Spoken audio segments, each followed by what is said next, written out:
guys. Today's video is my Bout of Books 8.0 reading wrap up, and I'm going to show you what I read in the past week. I'm not gonna lie, this week has ended up a bit more stressful than I initially anticipated, not because of the readathon, but just outside forces, so I didn't get quite as much reading as I intended to, but I did read around 700 pages, which averages out to 100 pages a day, and I'm pretty happy with that, since my goal that I stated on my blog was 1050 pages in total, which is 1500 on average a day, so not that far off.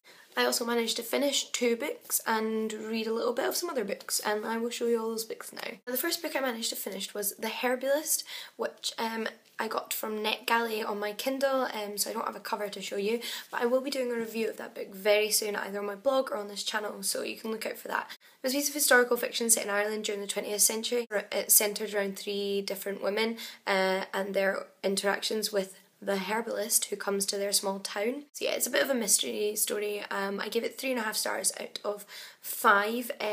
Although I really enjoyed it, there were some things that actually kind of concerned me about the writer's agenda, and that I found difficult to interpret. So I'll go into more detail about that when I do a review. The other book I finished was Voodoo Moon, the charm novel that I said I was going to read. Unfortunately, I was quite disappointed by this. The plot generally was alright. I enjoyed reading it because it just felt like I was watching another one of the TV episodes. However, the thing about these TV tie-ins is that they're all written by different authors, so you might love one or a few, but then the next one you read could be really disappointing because of the writer's style. This writer's ability was mediocre at best, so I was quite disappointed in that respect. It's a bit of a shame because it didn't really do the charm series justice, I feel, and I don't think her characterisation of the characters was particularly accurate to their characters in the TV show, and I couldn't really picture the actresses from the original show, which kind of spoiled it a bit, but you know, I enjoyed reading it. I started Day of the Triffids by John Wyndham. I got to page 83. Like I said, I was quite stressed this week and I had to put this down because it's not a cheerful book and I just wanted something a little bit more light-hearted to read. Whilst I was reading it, I was really enjoying it, and I'm incredibly impressed by Wyndham's writing style in this book in particular, and I can't wait to finish it.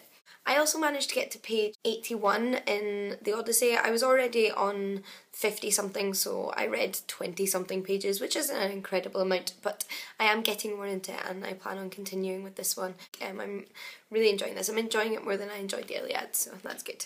I also read 8 pages of my little pocket history book of Vladimir Lenin. 8 very interesting pages, not a lot, but I enjoyed them and I thought I'd add them to my word count.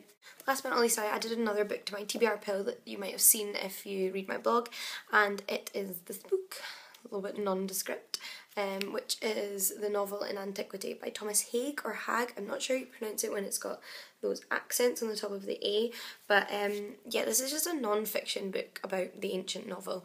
I am on page 39 and really enjoying it. I think it's a really interesting book. I love literary analysis, so I've been really enjoying this and I'm reading it for my dissertation. So yeah, generally speaking, I'm pretty pleased with what I did. Unfortunately, it just didn't really turn out to be the week for me for doing a readathon. I will definitely be partaking in one again because I'd like to give it another shot. So let me know how you did with your goals, how your week went, if you took part, and if you want to see any reviews of these books once I finish them, let me know, and I will see you all again very soon.